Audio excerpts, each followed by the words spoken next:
Assalamualaikum Ustaz. Waalaikumsalam warahmatullahi. Baru-baru ini ada fenomena menarik Ustaz, terkait dengan khilafah. Jadi ada video yang beredar, sekelompok orang membagikan brosur-brosur tentang khilafah di tepi jalan. Motor mereka itu bertuliskan khilafah solusi tuntas problema umat. Apa sih yang dimaksud khilafah itu Ustaz? Bismillahirrahmanirrahim. Memang sebetulnya fenomena seperti yang Anda ceritakan tadi dalam video itu bukan yang pertama kali. Ada yang pakai tawat, teriak-teriak, mengajak masyarakat untuk mendirikan khilafah, untuk kembali kepada khilafah, untuk menegakkan khilafah. Itu sebetulnya umum. Tapi mungkin video yang terbaru ini terlihat lebih menarik perhatian karena konvoy ya, motor membagi-bagikan di wilayah yang padat penduduk, yang banyak. Ya sebetulnya begini Mas, khilafah ini memang ada dalam literatur agama. Kita tidak bisa menolak. Ya bermula dari kata khalifah yang ada dalam ayat ke-30 surat Al-Baqarah. Bunyinya begini: Inni ja'ilun fil ardi khalifah. Itu kalau kita lihat dalam terjemahan Kemenak, Depak. Sesungguhnya aku hendak menjadikan khalifah di bumi. Kita tidak bisa menolak adanya ayat itu. Nah, khalifah itu adalah sosoknya. Jadi seperti kekuasaan dengan penguasa. Ya, meskipun makna primernya bukan penguasa dan kekuasaan. Khalifah itu berasal dalam bahasa dari kata khalafa yakhlufu. Orang yang menyusul, orang yang berada di posisi di belakang, orang yang menggantikan, orang yang muncul berikut, itu disebut dengan khalifah. Jadi kalau Anda di tangga satu, kemudian naik ke lantai atas, saya yang di belakang Anda naik menginjak lantai satu, itu berarti saya adalah khalifah Anda. Itu secara kebahasaan begitu. Jadi sebetulnya yang pertama dan yang berikutnya itu disebut khalafah, dan orang itu disebut khalifah. Itu makna kebahasaan. Dalam ayat suci itu sebetulnya tidak ada penegasan siapa yang jadi khalifah. Justru yang lebih ditekankan dalam itu siapa yang menjadikan khalifah. Inni ja'ilun fil ardi khalifah, sesungguhnya aku yang menunjuk atau melantik atau menetapkan khalifah, pengganti yang melanjutkan di bumi. Siapa yang melanjutkan?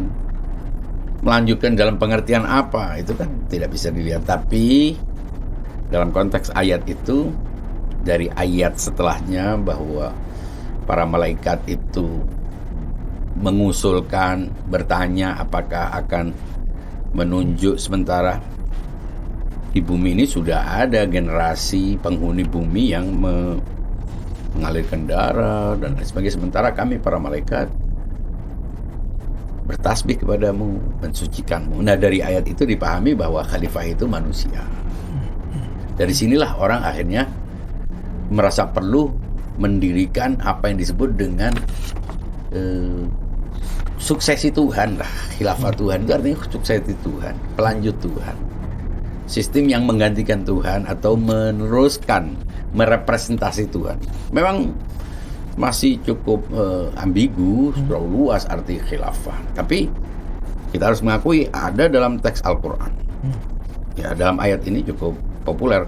Perkara manusia sebagai person, sebagai khalifah, ataukah spesies manusia itu sendiri sebagai pelanjut Tuhan, pemegang kewenangan Tuhan, agen Tuhan bagi spesies lainnya di atas muka bumi. Artinya dia penguasa yang memegang mandat dari Tuhan atas semua penduduk, atas semua yang ada di alam bumi ini.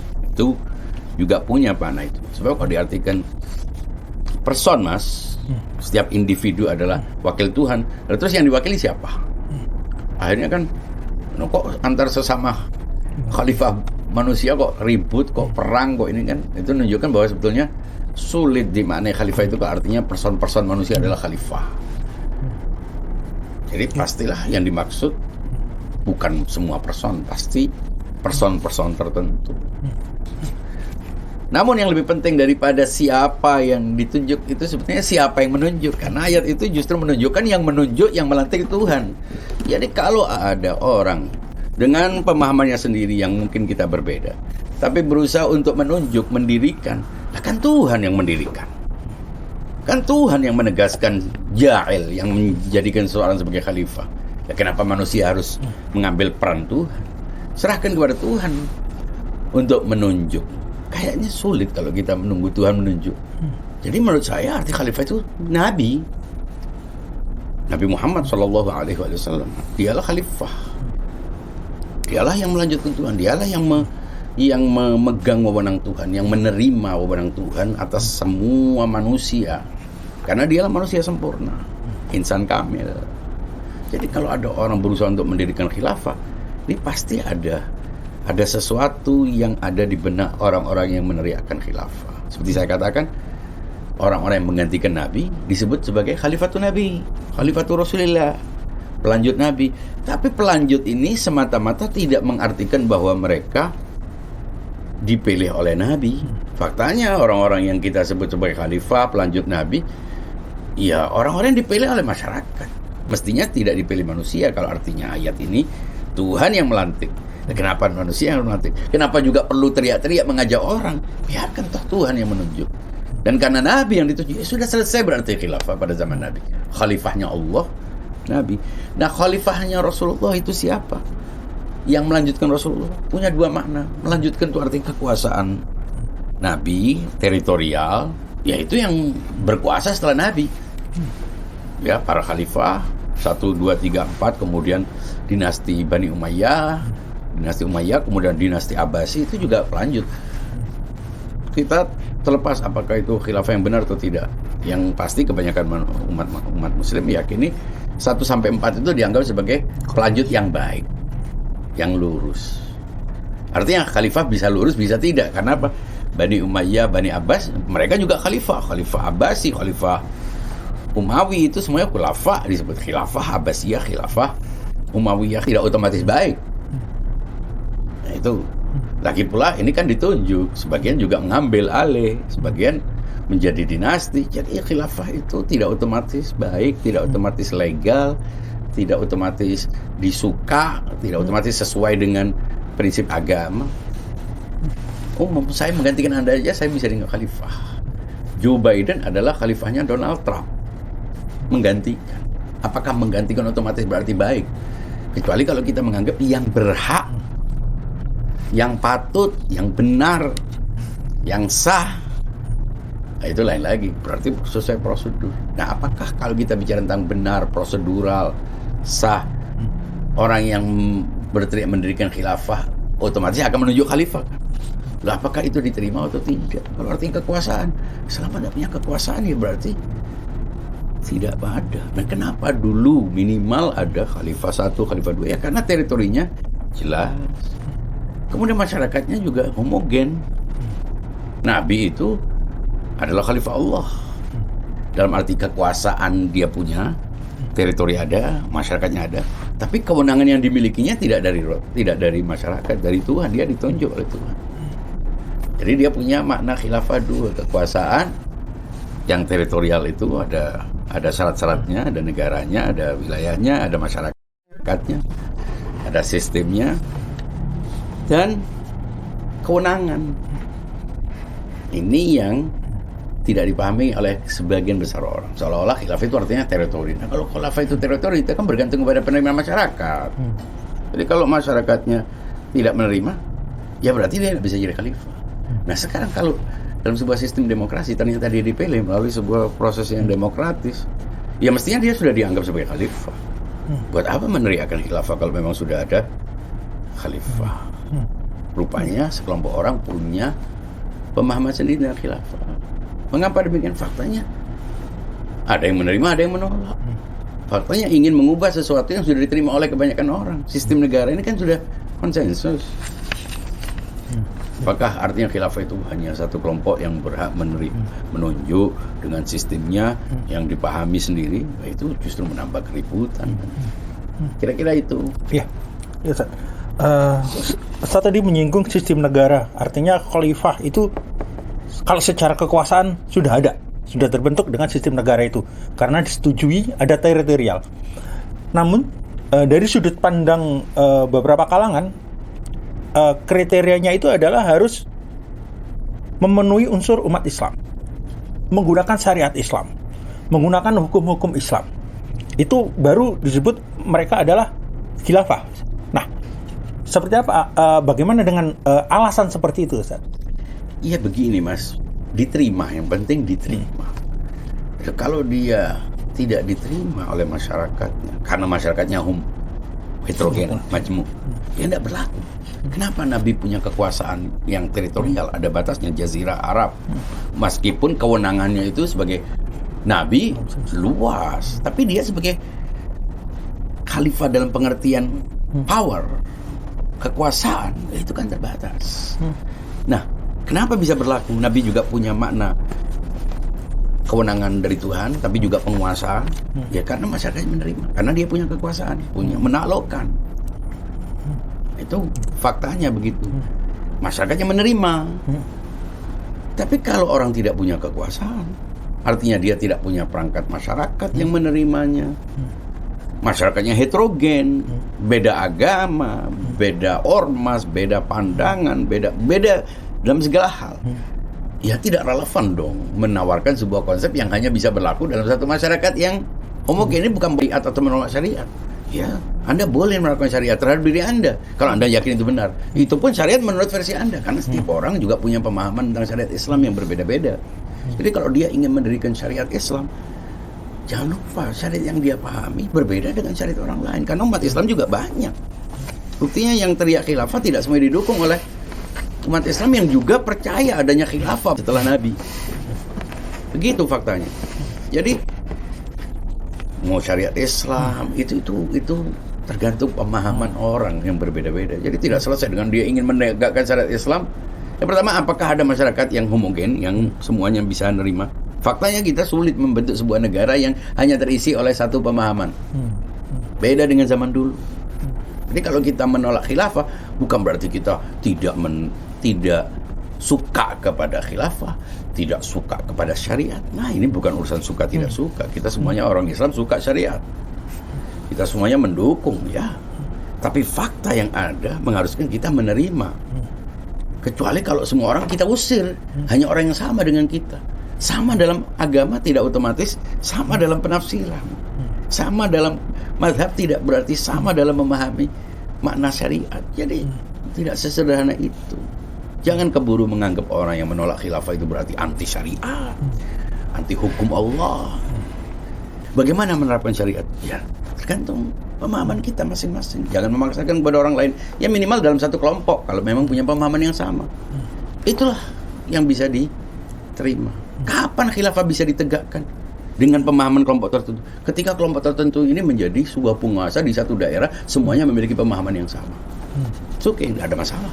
Sebagai khalifah, ya legitimasi kekuasaannya dibangun berdasarkan sistem yang berbeda-beda antara khalifah pertama, khalifah kedua, khalifah ketiga, khalifah keempat, bahkan para khalifah dinasti Umayyah, dinasti beda-beda caranya.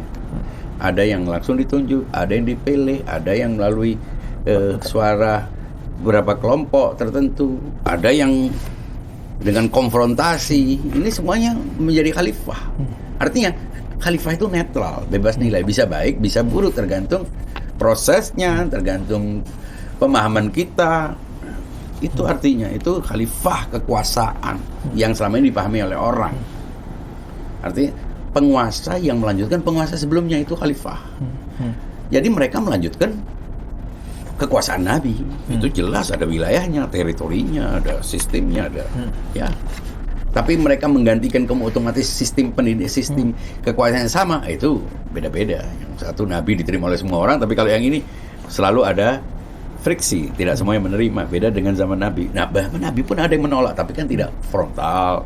Kaum munafikin, orang-orang yang pura-pura Islam itu kan juga nolak. Tapi Nabi kan powerful, berkuasa. Itu khalifah dalam arti kekuasaan. Nah, kalau khalifah dalam arti kewenangan, kewenangan diperoleh dari mana? Orang berkuasa bukan berarti dia berwenang. Kewenangan itu belum tentu berkuasa. Nah, Nabi kewenangannya diperoleh dari mana?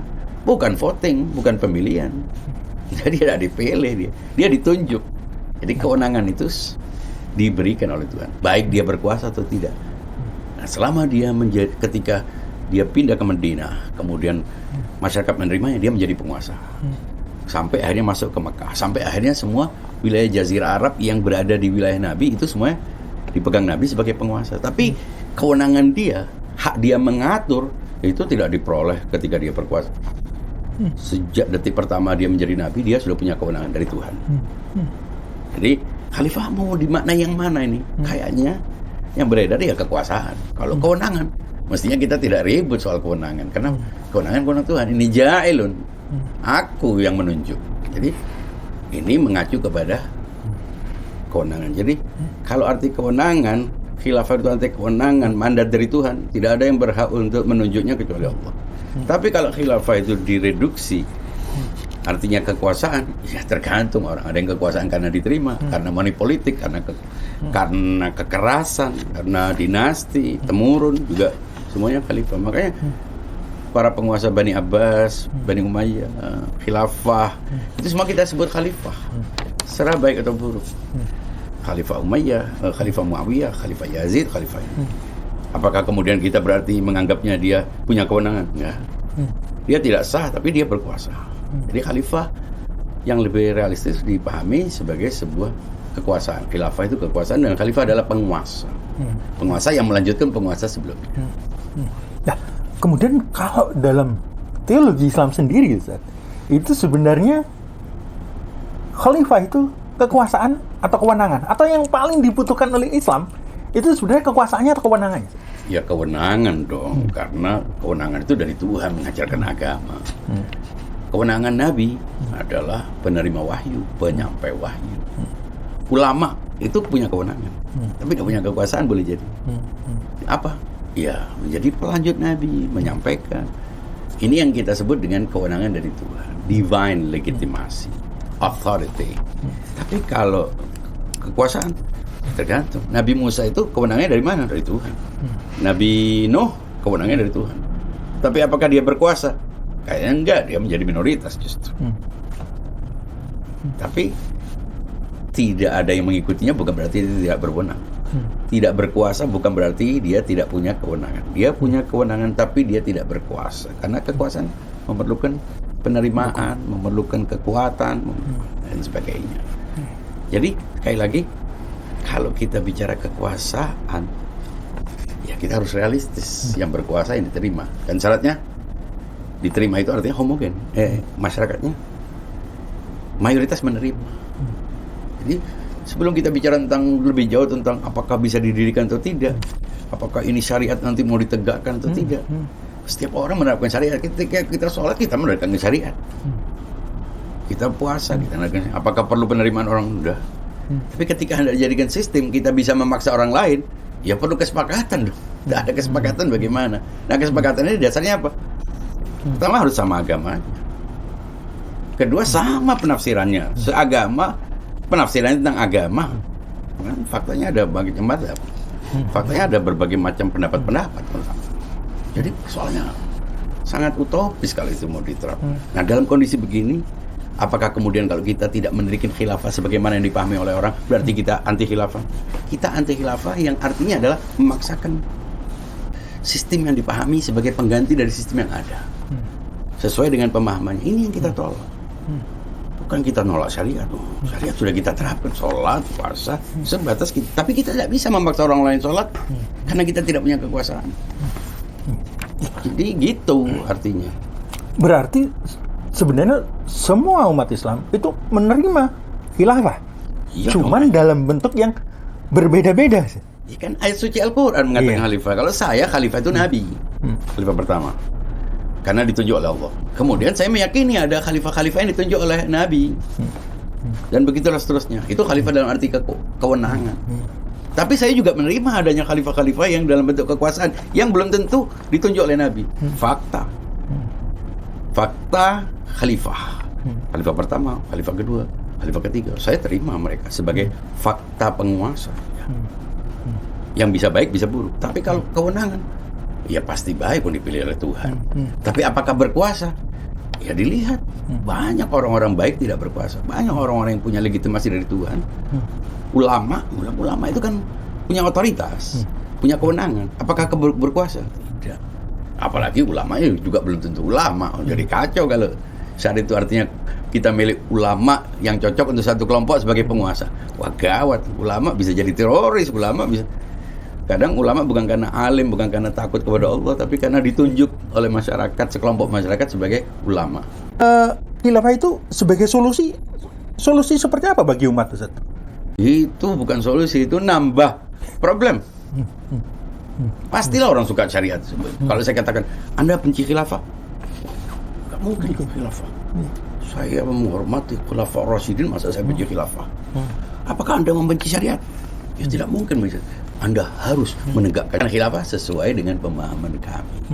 Sini kita akhirnya menolak khilafah. Jadi bukan menolak khilafah, bukan anti khalifah, bukan anti syariat, bukan anti hukum Allah. Tapi kita menerima fakta keragaman masyarakat yang berbeda-beda. Karena satu agama pun belum tentu satu pemahaman. Apalagi kita sudah terbentuk sebagai sebuah masyarakat yang majmuk. Jadi untuk menerapkan khilafah sesuai pemahaman perlu kesamaan pemahaman. Setelah sama agama, sama-sama muslimnya anggap.